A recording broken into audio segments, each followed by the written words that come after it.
Assalamu alaikum. This is Mohammed Mudassir.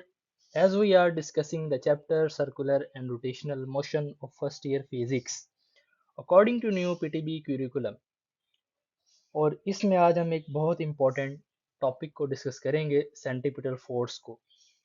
ये topic long के लिए बहुत इम्पोर्टेंट है।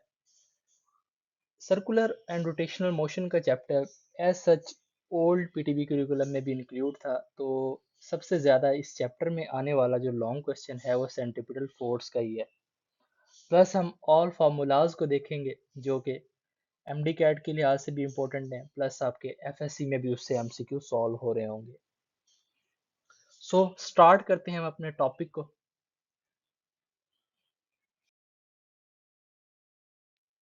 सबसे पहले तो सेंट्रीपिटल फोर्स बाय नेम अगर आप देखें तो सेंट्री मींस कि a force which is directed toward the centre. Centripetal centre की तरफ जो डायरेक्टेड हो। अब जो ये फोर्स होती है इसकी हम डेफिनेशन पढ़ते हैं सबसे पहले।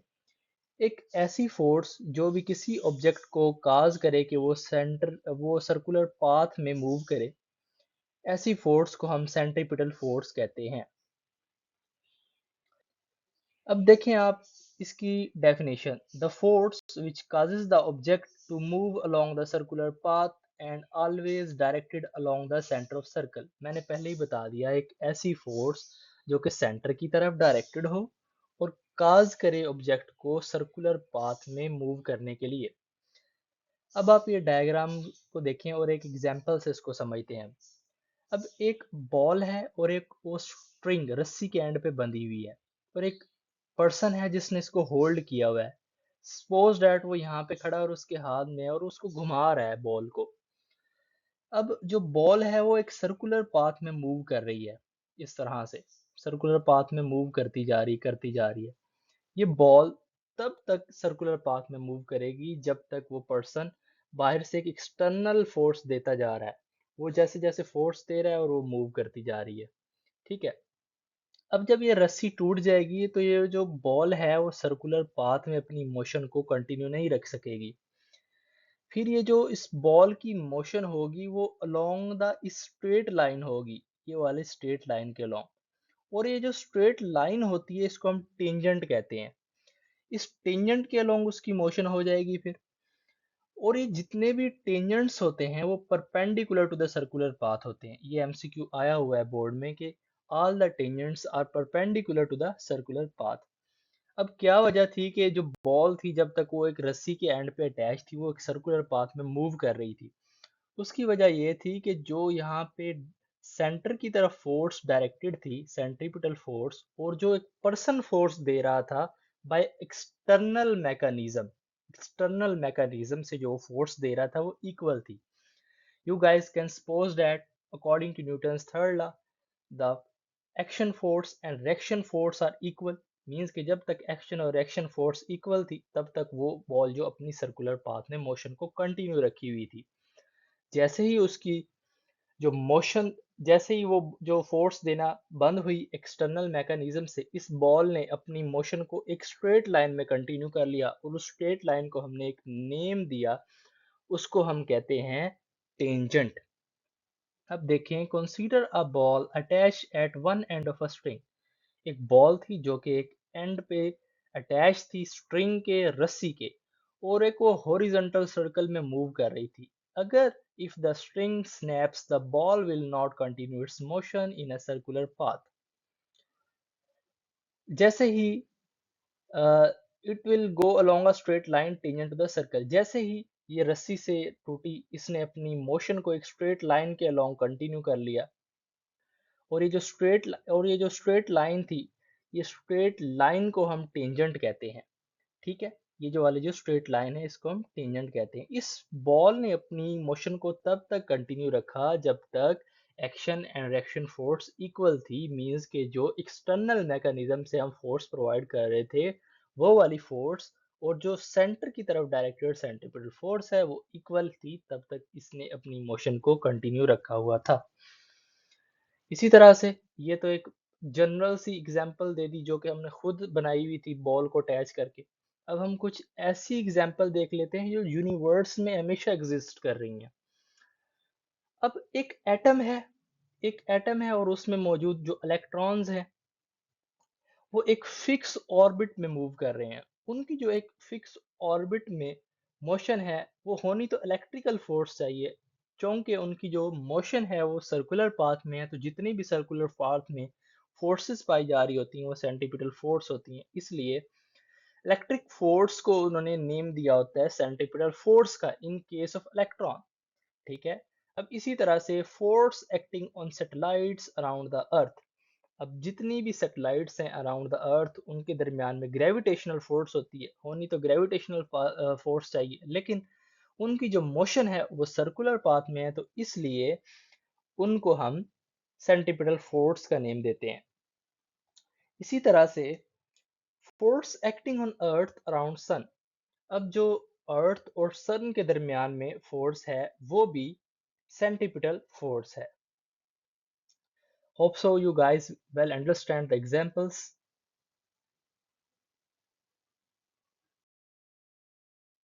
अब हमने डेफिनेशन को पढ़ लिया, एक डायग्राम देख ली और उसमें हमने एग्जांपल्स देख ली। आप दो एग्जांपल्स तो एटलीस्ट लिखें, बॉल वाली लिखें और उसमें डायग्राम बनाएं फॉर द गुड इम्प्रेशन। इसके बाद हम डेरिवेशन को देख लेते हैं। डेरिवेशन फोर्स सेंट, इसमें हम डेरिवेशन कर रहे होंगे सेंट्रीपिटल फोर्स के लिए, लेकिन आपको पता है according to Newton second law F equals to M A होता है, तो इसलिए जब हमने फोर्स मालूम करनी होती है हमें एक्सेलरेशन का पता होना चाहिए। मास तो फिक्स रहता है, इसलिए सबसे पहले हम सेंट्रीपिटल एक्सेलरेशन को निकालेंगे। जो सेंट्रीपिटल एक्सेलरेशन की वैल्यू आएगी हम उसको F equals to M A में पुट कर देंगे। ठीक है। ये भी बहुत आसान है, सेंट्रीपिटल फोर्स बहुत आसान लॉन्ग क्वेश्चन है ये और सबसे ज्यादा आता है। अब एक पार्टिकल है जो कि सर्कुलर पाथ में मूव कर रहा है और वो मूव करता है पॉइंट ए टू बी। ठीक है। Consider a particle moving along a circle with uniform speed v। एक पार्टिकल है जो कि मूव कर रहा है सर्कुलर पाथ में विद कांस्टेंट स्पीड v और वो जाता है पॉइंट ए टू बी या फिर बी टू ए, कुछ भी लिख लें, बी टू ए या ए टू बी, दोनों में से कहीं भी जा रहा है। और जो उसकी मैग्नीट्यूड ऑफ वेलोसिटी है वो सेम रहती है, लेकिन जो वेलोसिटी की डायरेक्शन है वो चेंज होती रहती है। कैसे? अब देखें, अगर यहाँ पे है तो वेलोसिटी क्या होगी v1 और यहाँ पे होगी तो वेलोसिटी क्या होगी v2, लेकिन जो मैग्नीट्यूड ऑफ वेलोसिटी होगी वो हमेशा सेम होगी। देखें, magnitude of velocity v1 equals to v2 v equals to v। अब v क्या है? Velocity between the points a and b। ठीक है। अब इन पॉइंट्स पे जो मैग्नीट्यूड ऑफ वेलोसिटी है वो सेम है, लेकिन जो वेलोसिटी की डायरेक्शन है वो बार बार चेंज होती जा रही है। सही है। सिंपल सा कॉन्सेप्ट है। अब तक हमने ये पढ़ा कि एक पार्टिकल है जो कि एक सर्कुलर पाथ में मूव कर रहा है और वो जाता है पॉइंट ए टू बी, और इस पॉइंट में मोशन के इस इन दो पॉइंट्स के दरमियान मोशन में उसकी जो मैग्नीट्यूड ऑफ वेलोसिटी है वो सेम रहती है, लेकिन जो डायरेक्शन है वेलोसिटी की वो चेंज होती रहती है। ठीक है। इसके बाद हम देखते हैं कि हमें पता है कि जो एक्सेलरेशन होता है, अब हम डेरिवेशंस को स्टार्ट कर चुके हैं, हम एक्सेलरेशन को कैलकुलेट कर रहे हैं। एक्सेलरेशन होता है change in linear velocity divided by change in time. अब यहाँ पे वेलोसिटी का तो हम पढ़ चुके हैं कि मुख्तलिफ पॉइंट पे मुख्तलिफ वेलोसिटी, अगर हम इनका डिफरेंस लेंगे तो चेंज इन वेलोसिटी आ जाएगा। अब ये डेल्टा टी क्या है? Delta T is basically the time taken by the particle to move from the point A to B या फिर बी टू ए। ठीक है। अब जो मैंने ये पहले ही बात आपको बता दी है कि जो मैग्नीट्यूड ऑफ वेलोसिटी है वो सेम है, डायरेक्शन चेंज होती रहती है। अब उसमें मैंने आसानी के लिए यहाँ पे लिख भी दिया आपके लिए। ठीक है। इस इक्वेशन को मैंने इक्वेशन नंबर 1 का नाम क्यों दिया है? हम पहले डेल्टा टी टी की वैल्यू को मालूम करेंगे और इसमें पुट कर देंगे सिंपली, ताकि हमें सेंट्रीपिटल एक्सेलरेशन की वैल्यू पता लग सके। अब देखें, जो टाइम लगा है डेल्टा टी, बेसिकली ये टाइम है taken by the particle from moving from the point A to B या फिर बी टू ए। ठीक है। अब देखें, हमें पता है कि जो डिस्प्लेसमेंट का फार्मूला होता है वो होता है S equals to V delta T. अगर हम डेल्टा टी को यहीं रहने दें और v को वहां जाके s से डिवाइड कर दें तो जब s से डिवाइड करेंगे delta T equals to S by V आ जाएगा।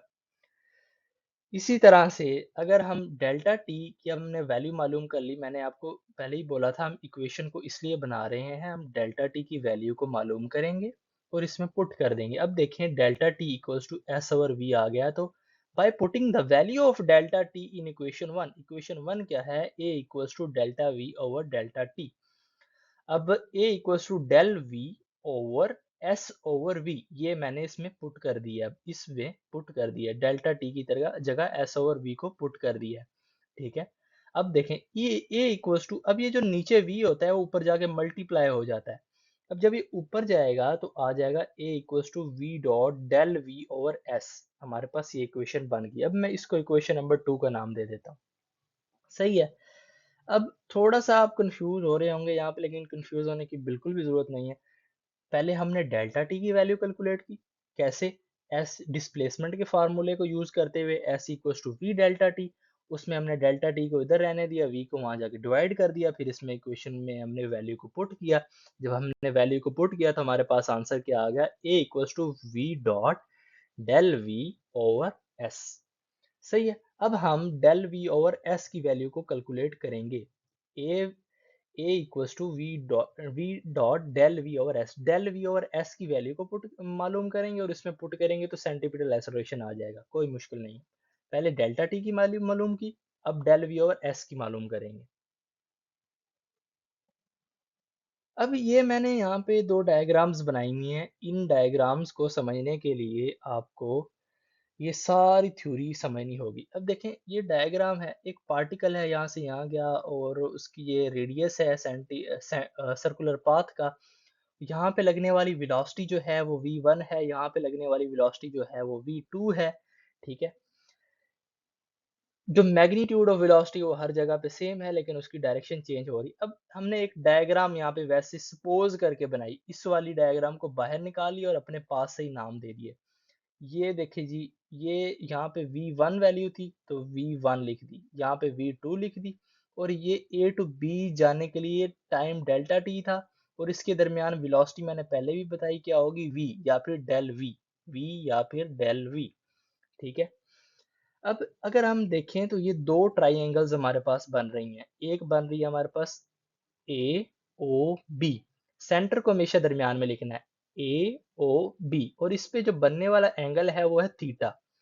इसी तरह से यहाँ पे एक ट्राइंगल बन रही है Q P are, Q P are, Q P are. P मैं क्यों दरमियान में ला रहा हूँ, यहाँ पे एंगल थीटा है। वैसे हम इसको पढ़ भी सकते हैं P Q R, O A B, जो मर्जी पढ़ना चाहें, लेकिन जब आपने एंगल की बात करनी है तो आपने ए ओ बी कहना है। इसी तरह से यहाँ पे जब एंगल की बात करनी है तो क्यू पी आर हम कहेंगे।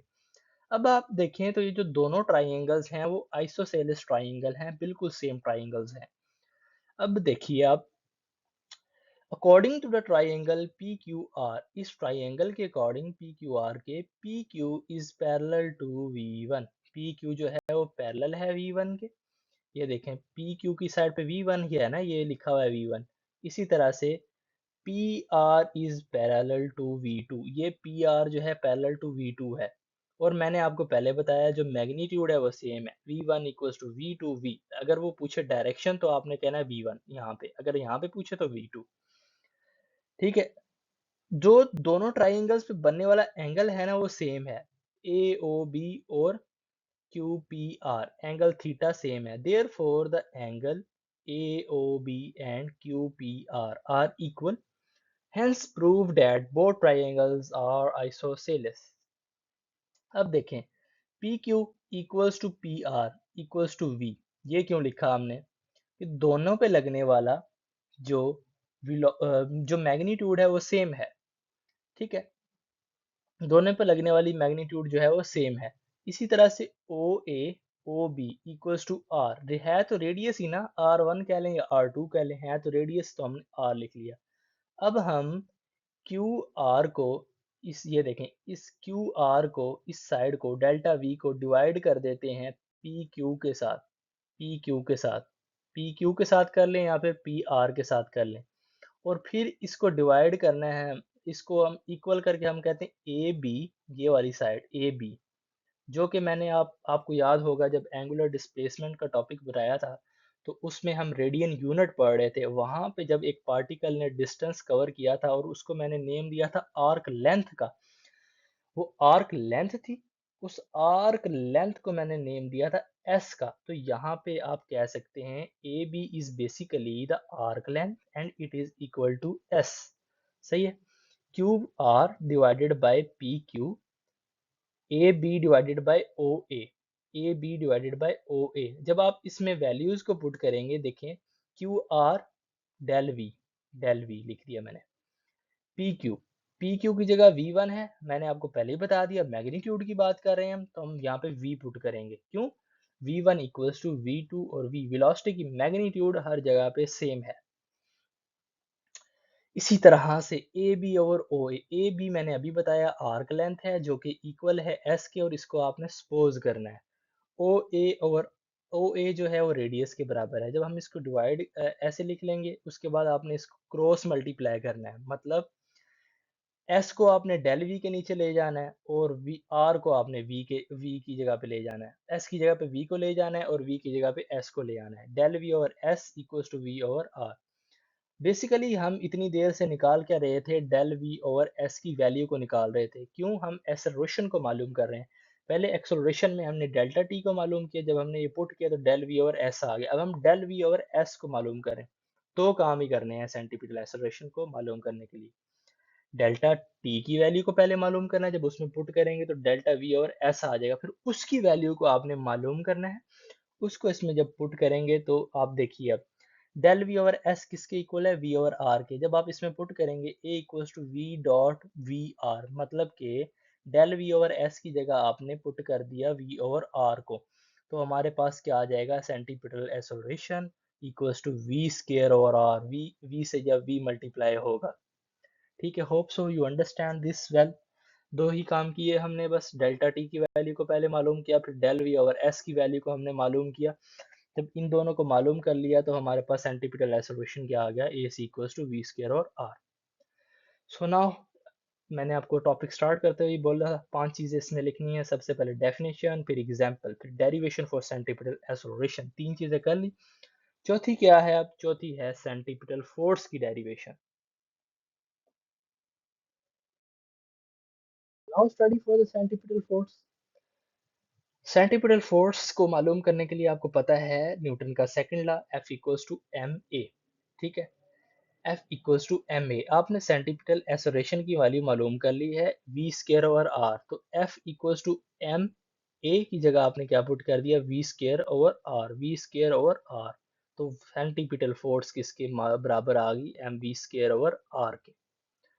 अब अगर हम एंगुलर टर्म्स में देखें, तो मैंने जब एंगुलर वेलोसिटी का टॉपिक पढ़ाया था, आपको बताया था v equals to R omega के इक्वल होता है। जब आप आर ओमेगा की वैल्यू इसमें पुट करेंगे, आर स्केयर ओमेगा स्केयर आ जाएगा, और आर से जब आर कट जाएगा तो वैल्यू आ जाएगी एम आर ओमेगा का स्केयर।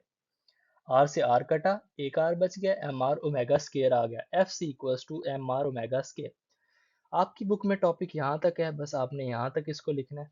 लेकिन अब मैं आपको थोड़ा सा एमडी कैट के फार्मूलाज भी बताता हूँ। एक गुड स्टूडेंट वही होता है जो साथ साथ एमडी कैट को भी लेके चले। आप कम से कम अतवार की शाम को 1 घंटा तो दे ही सकते हैं एमडी कैट को, पूरे हफ्ते में जो पढ़ा है। इसी तरह से अब हम देखते हैं कुछ फार्मूलाज को। वही फार्मूलाज आपकी एफएससी के लिए भी इंपॉर्टेंट है, उसमें बहुत सारे एमसीक्यूज आ रहे होते हैं। कॉलेज फिजिक्स एक की बुक है, जब आप उसमें एमसीक्यू सॉल्व करेंगे तो ये सारे एमडी कैट वाले फार्मूलाज उसमें यूज हो रहे होंगे। देखें, ये F C equals to M V square R. अगर आपको वेलोसिटी दे दे और रेडियस दे दे, तो आप और आपसे पूछ ले कि जी सेंटीमीटर फोर्स बताओ, तो आप इस फार्मूले में वैल्यूज पुट करें, आपके पास आंसर आ जाएगा। अगर आपको एंगुलर वेलोसिटी दे दे और रेडियस दे दे, यहाँ पे आपको लीनियर वेलोसिटी दे रहा था, यहाँ पे आपको एंगुलर वेलोसिटी दे रहा है, तो आपने इसमें वैल्यूज पुट करनी है, आपके पास सेंटीमीटर फोर्स आ जाएगी। इसी तरह से ओमेगा जो होता है वो बराबर होता है 2 पाई ओवर टी के। जब आप इसकी जगह पे पुट करेंगे 2 पाई बाय टी, तो आप 4 पाई स्केयर टी स्केयर आ जाएगा, क्योंकि यहाँ पे स्केयर है। ठीक है, तो अगर आपको अब वो टाइम पीरियड दे दे, सही है, रेडियस दे दे, तो आप इसमें पुट करके सेंटीपिटल फोर्स को मालूम कर सकते हैं। अगर वो आपको टाइम पीरियड दे दे और रेडियस दे दे और कहे जी सेंटीपिटल फोर्स बताओ, तो आप इसमें पुट करके इजीली सेंटीपिटल फोर्स को मालूम कर सकते हैं bye knowing the time period. इसी तरह से हमें पता है कि जो टाइम 1/t होता है वो इक्वल्स टू होता है एफ के या फिर एन के फ्रीक्वेंसी के। तो यहाँ पे 1/t स्केयर है तो एन स्केयर आ जाएगा। अगर आपको फ्रीक्वेंसी दे दे और रेडियस दे दे और बोले कि सेंटीपिटल फोर्स बताओ, तो आपने ये बता देना। अब ये चारों फार्मूलाज आपके एफएससी में भी यूज हो रहे हैं और एमडी कैट में भी यूज हो रहे हैं, ठीक है। अगर आपको वो लीनियर वेलोसिटी दे दे और रेडियस दे दे और पूछे जी सेंटीपिटल फोर्स बताओ, तो आप ये फार्मूला यूज करेंगे। अगर आपको वो एंगुलर वेलोसिटी दे दे और रेडियस दे दे और बोले जी सेंटीमीटर फोर्स बताओ, तो आपने ये वाला फार्मूला यूज करना है। इसी तरह से अगर आपको टाइम पीरियड दे दे और आपको रेडियस दे दे, तो ये वाला फार्मूला यूज करना है। अगर आपको फ्रीक्वेंसी दे दे और रेडियस दे दे और बोले सेंटीमीटर फोर्स बताओ, तो ये आपने फार्मूला यूज करना है।